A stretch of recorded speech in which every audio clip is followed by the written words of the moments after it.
The early morning sun cast a golden glow over the small, sleepy town of Brookridge as Alex Carter rode his rebuilt motorcycle down the familiar streets.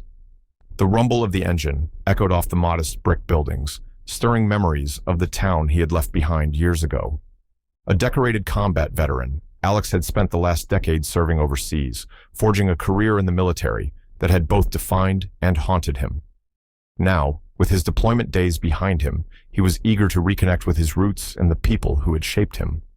His first stop was Hank's Garage, a weathered but bustling mechanic shop on the edge of town.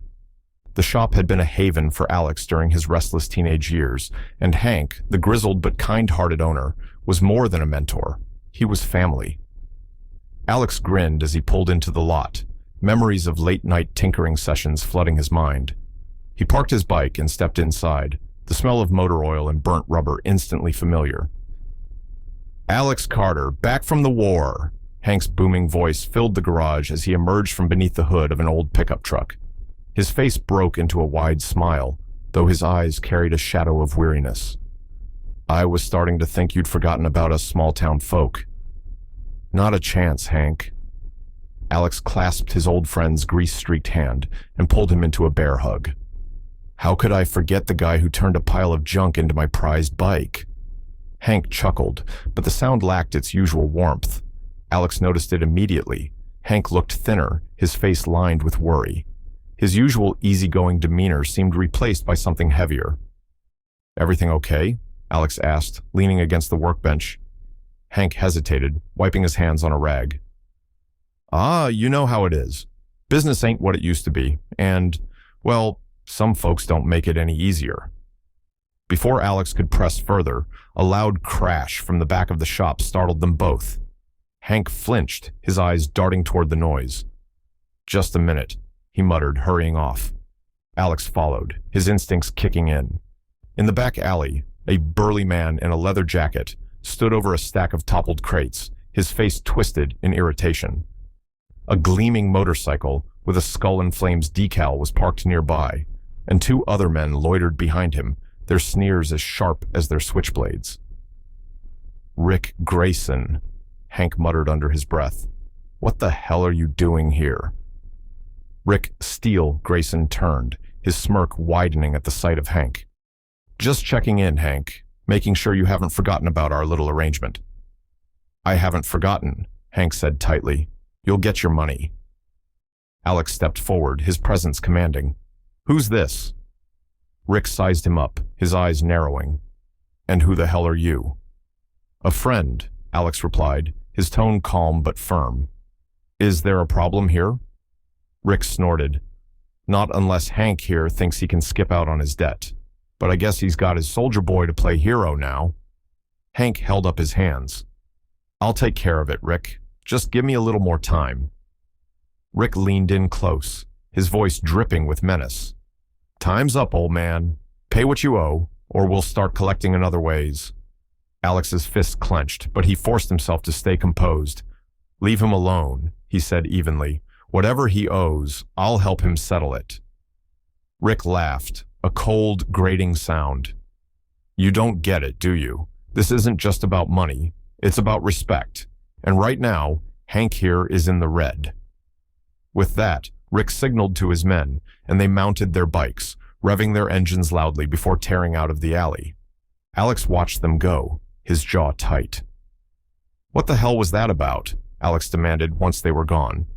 Hank sighed, running a hand through his thinning hair.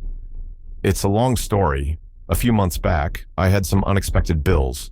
I couldn't make ends meet, so I took a loan from Rick. Stupid, I know, but I didn't have a choice." "And now he's shaking you down," Alex said grimly. "Every week," Hank admitted. "I've paid back more than I borrowed, but Rick keeps tacking on fees." "I'm stuck." Alex placed a reassuring hand on Hank's shoulder. "Not anymore. I'll take care of this." Hank shook his head. "I don't want you getting involved, Alex. These guys don't play fair." "Neither do I," Alex said, a steely edge in his voice. "You're family, Hank. I've got your back." As Alex rode home that night, the cool wind whipping past him, He couldn't shake the image of Rick's smirk or the fear in Hank's eyes. He had faced worse threats on the battlefield, but this felt personal. His hometown wasn't just a place, it was a piece of him, and he wasn't about to let anyone tear it apart. The next morning, Alex arrived at Hank's shop, the air still cool and the streets unusually quiet. He found Hank working under the hood of an old sedan, his movements slow and distracted. The bags under his eyes made it clear he hadn't slept well. "Morning," Alex greeted, leaning against the counter. Hank straightened up, wiping sweat from his brow. "Morning, Alex. You didn't have to come back today." Alex shrugged. "I told you, I'm here to help." Before Hank could respond, the sudden roar of motorcycles cut through the air. Alex turned to see Rick Grayson and his gang pull into the lot, their bikes glinting in the sunlight like predators circling their prey.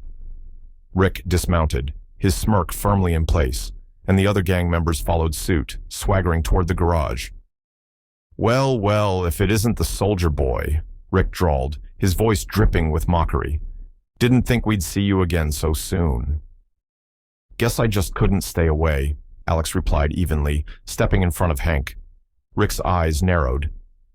"You should mind your business, Carter. This is between me and Hank." "You made it my business," Alex said, his tone calm but firm. "Whatever you think Hank owes you, it's over. I've paid the debt." Rick blinked in surprise, then burst out laughing.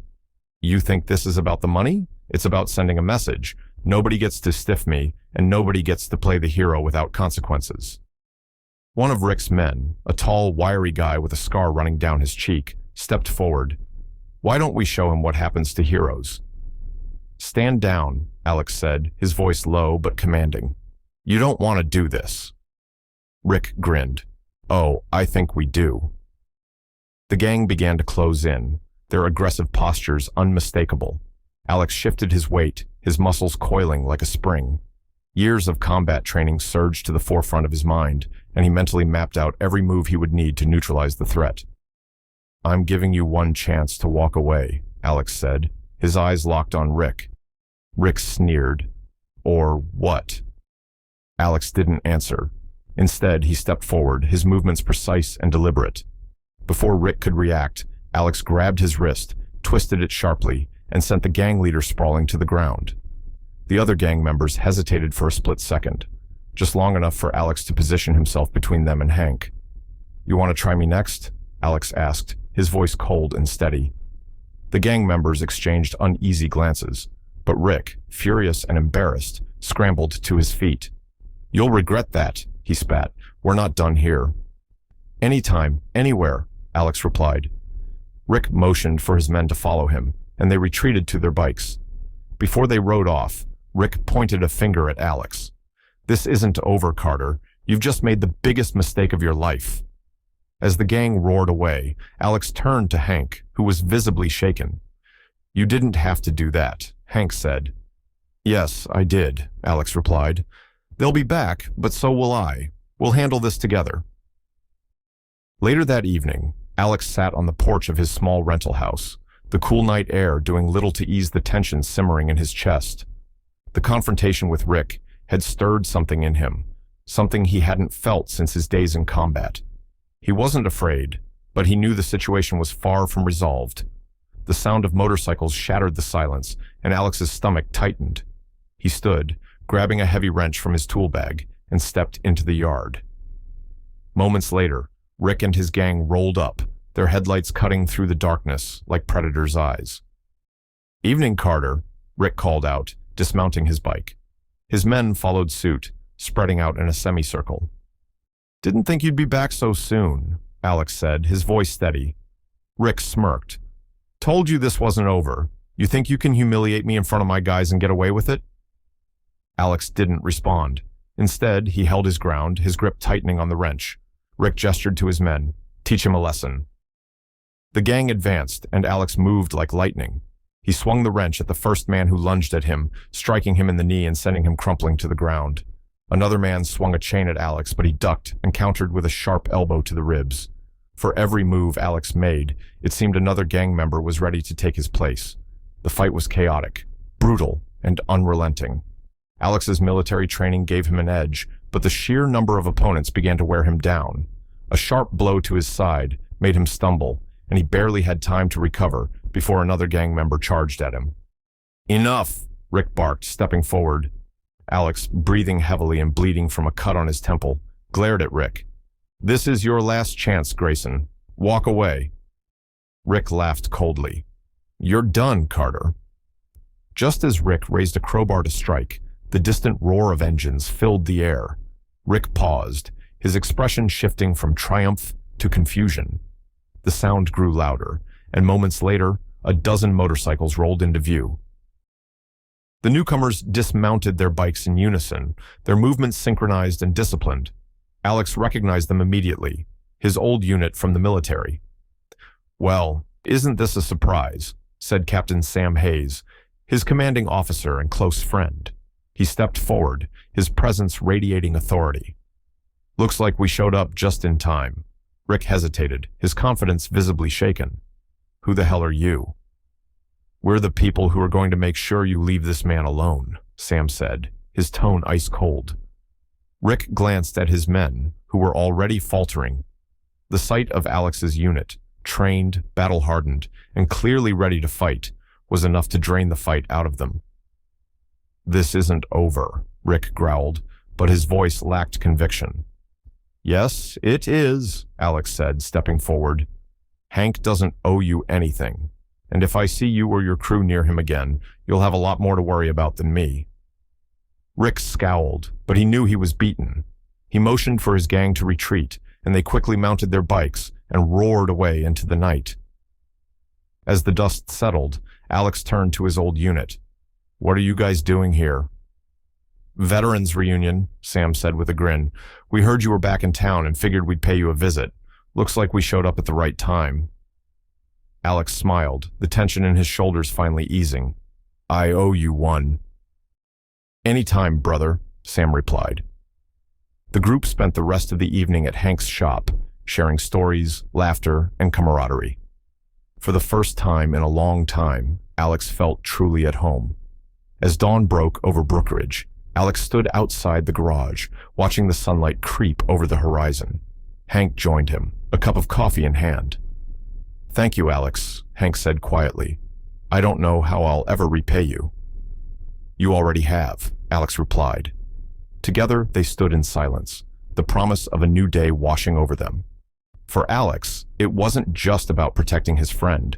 It was about reclaiming the peace and loyalty that had always defined his hometown.